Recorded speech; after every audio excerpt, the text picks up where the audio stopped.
அரியலூர் மாவட்டம் ஆண்டிமடத்தில் செல்போன் பார்ப்பதை கண்டித்த தந்தையுடன் ஏற்பட்ட தகராறில் மகளை கயிற்றால் கழுத்து நெரித்து கொலை செய்துவிட்டு தந்தையும் தூக்கிட்டு தற்கொலை செய்து கொண்ட சம்பவம் பெரும் பரபரப்பையும் சர்ச்சையும் ஏற்படுத்தியிருக்கு.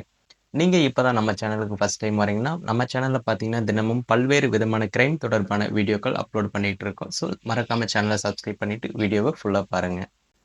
ஆண்டிமடத்தைச் சேர்ந்தவர் ரவி, மனைவி மற்றும் 17 வயதுடைய 2 மகள்களுடன் வாழ்ந்து வந்தார். இவர்களில் 17 வயது மகள் தற்போது வெளியான +2 தேர்வில் 520 மதிப்பெண் பெற்று தேர்ச்சி பெற்றிருந்தார். இந்த நிலையில் ரவி தனது வயல் பகுதியில் கட்டி வரும் வீட்டில் அவருடைய மனைவியும் மற்றொரு மகளும் வீட்டு வேலைகளை பார்த்து கொண்டு இருந்துள்ளனர். இவர்களுக்கு 17 வயது மகள் உணவு சமைத்து தந்தையிடம் கொடுத்து அனுப்புவது வழக்கம்.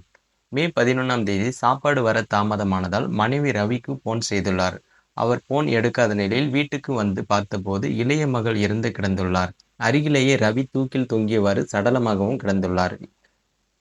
இதை கண்ட தாயும் மூத்த மகளும் கதறி அழுதுள்ளனர். சத்தம் கேட்டு அருகில் இருந்தவர்கள் வந்து பார்த்துள்ளனர். மேலும் ஆண்டிமடம் போலீசாருக்கு தகவலும் அளிச்சிருக்காங்க.